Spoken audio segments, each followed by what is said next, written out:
Hi guys, my name's Frostgrin, and I'm making this video based on the lecture that I gave to my RMU students. It focuses on communication and shot calling in a team dynamic and has two primary components. The first is identifying what to communicate in League of Legends, and the second, probably far more important, is how we communicate in League of Legends. So first, a little bit of background to how this lecture came to be. At RMU, I work with 35 student athletes across various skill levels and team dynamics, and I found that no matter what team I was working with, the same communication issues and styles seemed to crop up, and that's what I like to call muddy comms. All this means is that teams were filling their comms with unnecessary information, if talking at all. The easiest example is someone saying, "Why are you guys targeting Malphite? You should be focusing Lucian." Obviously, that player isn't wrong. You should probably be focusing the carries. But instead of filling comms with unnecessary words, simply saying, "Focus Lucian," would suffice. Now, that doesn't sound too major or mind-blowing, but in the heat of a team fight where people are trying to communicate the finesse of cooldowns, positioning, and kite, some asshole droning on about how you're focusing the wrong target weighs down communication and understanding in a split-second game. Don't be that asshole.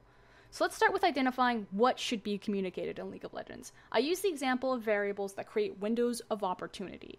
Basic definition. A window of opportunity is a favorable opportunity for doing something that must be seized immediately if it's not to be missed. What does that mean in terms of League? C-pop. It's like K-pop, but a really bad joke. Now, C-pop stands for cooldowns, positions, objectives, and power spikes. These are variables that create windows of opportunity to control the pace of the game. So let's back up, take it slow. What do we communicate in League of Legends? Windows of opportunity. What creates these windows of opportunity? Variables that Frostgrin titled C-pop. Cooldowns, positions, objectives, and power spikes. Why do we communicate these variables and windows? Because everything that happens in League of Legends happens around one of those things. Every kill or objective happens around C-pop. So let's look at some examples to apply this information to League directly. Here are our variables and parts that define these words. Let's talk specifically to cooldowns, because I feel like objectives is a fairly obvious one. The most basic application of what we're supposed to communicate in League would be bot flashdown. You're communicating this typically to the intention that you want to punish the lack of escape on the enemy team. This will usually create a gank or an all-in engagement. But I want to speak more specifically to the other side of that cooldown coin in abilities. Even more specifically, Orianna Shockwave or Lissandra ult. A trick that I use on my teams that I feel aren't communicating well or lose direction in the beginning stages of mid-game will be to force them to play Lissandra or Orianna, due to the AoE teamfight ult. This cooldown acts as a crutch, effectively, to help create structure and direction for the team because the rule is, if the ult is up, you're using it. Having an ultimate available exponentially increases the window of opportunity for kills. This seems incredibly obvious, but you wouldn't believe how many times players will sit in their lane or their jungle with ultimates available with the mentality that if something happens, I have this ultimate to act, instead of if I can make something happen with this ultimate. Likewise, this mentality can be extended to spells. A very common window of opportunity that's exploited in the professional scene is the teleport advantage to control dragon. If a top laner is forced to burn TP early through a gank or failed trade, this pretty much guarantees the dragon for the remaining TP because it allows that team to exploit a numbers advantage on the opposite side of the map. But constantly, amateur teams will get this advantage and fail to take the opportunity. It's about recognizing and communicating these variables and their importance for the windows of opportunity they create in the game. I know that Twitch just finished his Blade of the Rune King, so I need to tell my team so that they understand that he can now assassinate overextended players. Likewise, our Rumble just hit level 11, so he has level 2 ultimate, which means that we should use it to pressure dragons because we have a large AoE damage power spike. If a team constantly relays this information about all these variables, they will recognize countless opportunities for victory. So this is how the generalization of what should be communicated in League. Now let's look to the second part of how to communicate these windows in League. The goal of how I teach communication is to minimize variables to create instantaneous, cohesive understanding. What does that mean in plain English? In simple, League is a game of milliseconds. If that Thresh lands the death sentence, he has a very small window where the team needs to communicate if they're going in or letting it go. So how can we do that more effectively? I call it consistent and effective language. Break down these two words. Consistent. The same language or words are used every time for the same action. I don't care if you say engage or honey badger because you give no shits, but that word means run at the enemy team and murder them every single time. effective. The most effective way to say something. Example, hey guys, mid lane is back. Using a phrase like this causes your team to reel through an unnecessary thought press. Who's back? Mid. Mid is back, so he's buying. What's he got? A Sheen. That's probably a Lich Bane. Wait, who's mid? Oh, right. It's Twisted Fuck. And at that moment, when Twisted Fate ports in and kills you, instead say, care, TF port. If something takes more than 3 words to say, it's not an effective use of communication. The next part of communication are what I like to call static questions.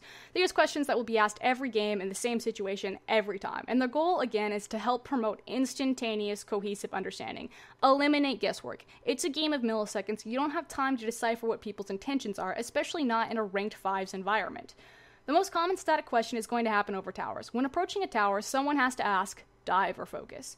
You don't want to be saying tower, tower, tower, and have your Thresh land that death sentence we talked about before, only to have him dive and have half the team split the damage between following the dive and focusing the tower. Y'all get aced, you'll lose both. Make the intention clear before you start the objective. Before the game, define your team's language. What phrases or words are you using? Not only does this make sure that every player is on the same page, but it also opens up a discussion to think and recognize what positions and players should be talking about. An easy example of this is in loading screens. Say you have a Thresh and a Caitlyn. Thresh asks, if I land a Thresh hook level 2, are we going all in? No. Don't follow through. They're stronger early level, and we have to lay down poke before engagement. There's no miscommunication of intentions or guesswork. The plan has been laid out before the game even starts. In the first stages of working with my teams, I partly shot call for them. They make a pick. I ask, what are you doing with it? They say tower. I ask, focus or dive? They say focus. I ask, where are you going after the tower? They say back. Why do I do this? Sometimes I think for them depending on how much hand-holding they need, but the primary objective is to create a schedule and habit of constantly asking and answering these questions so that I can slowly phase out and they'll continue to have the conversation. The farther out teams can start creating plans and executing them, the better they become. Asking these questions and getting in these habits starts that process, if only by 10 seconds. Who usually decides these answers? Now, we're getting to the shot calling part, and of course the answer is the shot caller. I'll constantly have players tell me how they don't want to be the shot caller or don't think they can because they feel they don't know enough about the game. They say something like, don't pick me, I'm not confident, I don't know enough, pick him because he knows more. Let me clarify something. The shot caller is not there to think for you. They are there to decide for you. If you don't know enough about the game, that's a team problem. That's not a problem explicit to shot callers. What are the responsibilities of the team? Gathering and communicating the information that creates windows of opportunity. So this guy's teleport's down, the flash is down, he doesn't have his escape. Orianna has her ultimate up. What are the responsibilities of the shot caller? Collecting and processing all of that information to dictate which windows of opportunity the team acts on. And the only way to be a better shot caller is to make calls. I forget which StarCraft pro said it, but they once said, I'm not the best because of talent or knowing. I'm the best because I've played so many games that I have every possible situation memorized. So final stretch, let's see this all implemented. What are we communicating in League? Variables that create windows of opportunity. So on this map, we see that our team has communicated that they have a TP and flash advantage. The top laner communicates that they can force a 4v5 on the bottom side of the map, and the bot lane says the enemy AD carry has no flash, so he's an easy gank. The jungler, and in this case the shot caller, collects this information and decides that they're going to gank bot to try and punish lack of flash, and then transition a numbers advantage to the dragon pit. It's really that easy.